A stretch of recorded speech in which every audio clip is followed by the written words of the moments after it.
సిద్ధాపురం అనే గ్రామంలో బుచ్చయ్య అనే రైతు ఉండేవాడు. ఆయనకు 3 కొడుకులు. ఆ 3 కొడుకులను బాగా చదివించి ప్రయోజకులను చెయ్యాలనుకున్నాడు. కాని వారు ఎప్పుడూ బద్ధకంగా ఉండేవారు. ఏ పనిపాట లేకుండా అల్లరిచిల్లరిగా తిరుగుతూ బాధ్యత లేకుండా ఉండేవారు. బుచ్చయ్యకు ముసలి వయసు వచ్చింది. ఎలాగైనా కొడుకులను వృద్ధిలోకి తేవాలనుకున్నాడు. ఒకరోజు వారిని పిలిచి, నాకు వయసైపోతుంది. నేను ఇన్ని రోజులు సంపాదించినదంతా ఒక పెట్టెలో పెట్టి పొలంలో పాతిపెట్టాను. అయితే దానిని ఎక్కడ పాతానో సరిగా గుర్తుకు రావటం లేదు అని చెప్పి, మీరు పొలం దున్ని ఆ పెట్టెను తీసుకొని ఉన్నదాంట్లో 3 పంచుకోండి అని చెప్పాడు. అసలే బద్ధకస్తులైన పిల్లలు ఆ డబ్బులు మనకు దొరికితే హాయిగా ఏ పని చేయకుండా ఉండవచ్చు.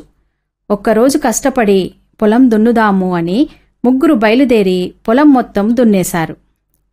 సాయంత్రం ఇంటికి వచ్చి ఆ పెట్టె ఎక్కడా కనిపించలేదు అని చెప్పారు. అప్పుడు బుచ్చయ్య, నేను పొలంలోనే పాతిపెట్టాను. సరే, ఎలాగూ దున్నారు కాబట్టి వరిగింజలు నాటండి అన్నాడు.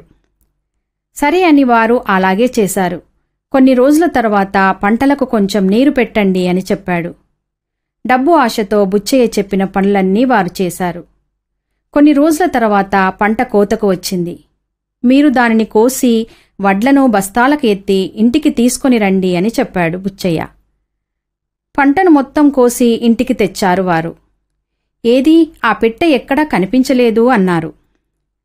అప్పుడు బుచ్చయ్య, ఇదే నేను సంపాదించింది అని వారు పండించిన పంటను చూపించాడు. మీరు ఏ పని చేయకుండా బద్ధకస్తులుగా మారిపోతూ ఉన్నారు.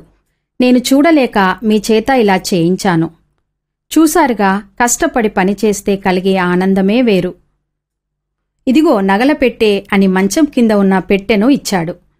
అప్పుడు కొడుకులు 3, మాకు ఈ నగల మూట వద్దు నాన్నా, మేము కష్టపడి పనిచేస్తాము, మమ్మలను క్షమించు అన్నారు.